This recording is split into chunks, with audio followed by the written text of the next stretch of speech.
Hello दोस्तों, स्वागत है आपका मेरे YouTube channel Uttarakhand knowledge hub में। दोस्तों, उत्तराखंड प्रवक्ता स्क्रीनिंग, लोअर पीसीएस और पुलिस भर्ती के सिलेबस के अनुसार आज मैं आपके लिए सामान्य विज्ञान के महत्वपूर्ण प्रश्न लेके आया हूं और यह इस सीरीज का पार्ट 2 है और जो उत्तराखंड की सभी सरकारी भर्ती परीक्षाओं व सभी केंद्रीय सरकारी भर्ती परीक्षाओं हेतु समान रूप से उपयोगी है। तो चलिए दोस्तों, आज का टॉपिक शुरू करते हैं। दोस्तों, इसमें पहला प्रश्न है, ज्योति तीव्रता का मात्रक क्या है? तो इसका मात्रक कैंडेला है। अगला प्रश्न है, शक्ति का मात्रक क्या है? तो शक्ति का मात्रक वाट है। अगला प्रश्न है, कार्य तथा ऊर्जा का मात्रक क्या है? तो यह जूल है। अगला प्रश्न है, बल का मात्रक क्या है?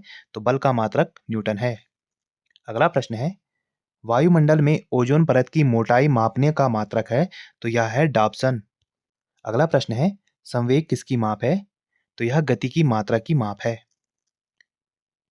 अगला प्रश्न है, न्यूटन का प्रथम नियम किसे परिभाषित करता है?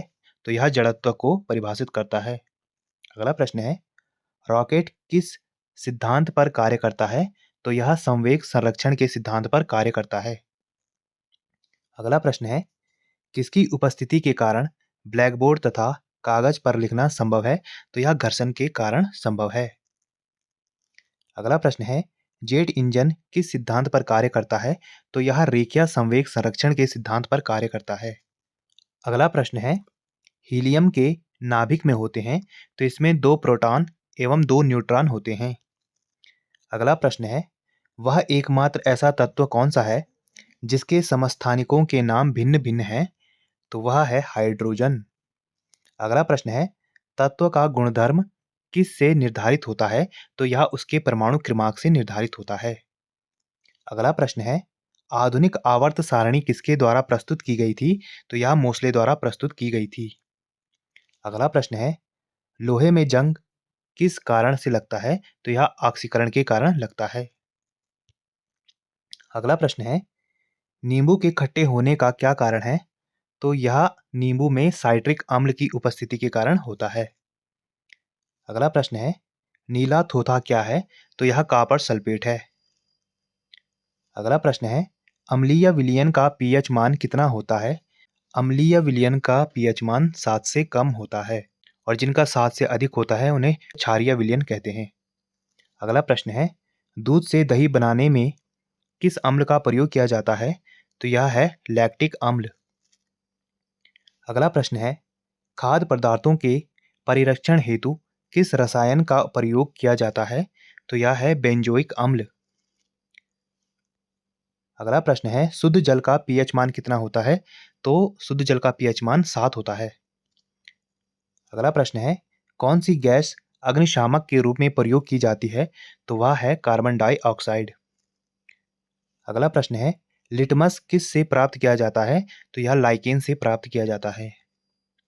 अगला प्रश्न है, किस धातु की विद्युत चालकता सर्वाधिक होती है? तो वह धातु है चांदी। अगला प्रश्न है, सिनेबार किसका अयस्क है? तो यह पारा का अयस्क है। अगला प्रश्न है, भविष्य का ईंधन किसे कहा जाता है? तो हाइड्रोजन को भविष्य का ईंधन कहा जाता है। अगला प्रश्न है, मोबाइल फोन की बैटरी में किस धातु का प्रयोग किया जाता है? तो लिथियम धातु का प्रयोग किया जाता है। अगला प्रश्न है, वर्मी कल्चर में कौन सा कीट प्रयुक्त होता है? तो इसमें केंचुआ प्रयुक्त होता है। अगला प्रश्न है, फूलों के अध्ययन को क्या कहते हैं? तो इसे एंथोलॉजी कहते हैं। अगला प्रश्न है, कीटों का वैज्ञानिक अध्ययन क्या कहलाता है? एंटोमोलॉजी कहते हैं। अगला प्रश्न है, आनुवांशिकी के जनक हैं? तो ये हैं ग्रेगर जॉन मेंडल। अगला प्रश्न है, जंतु विज्ञान का जनक किसे कहा जाता है? तो अरस्तु को जंतु विज्ञान का जनक कहा जाता है। अगला प्रश्न है, वैज्ञानिकों ने आधुनिक मनुष्य का अंतिम पूर्वज किसे माना है? तो क्रो मैग्नान मानव को वैज्ञानिकों ने आधुनिक मनुष्य का अंतिम पूर्वज माना है।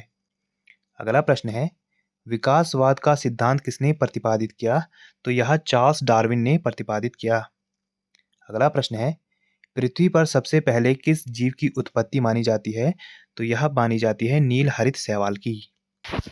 अगला प्रश्न है, द्विनाम पद्धति के जन्मदाता कौन थे? तो ये थे कैरोलस लीनियस। अगला प्रश्न है, विटामिन डी का रासायनिक नाम क्या है?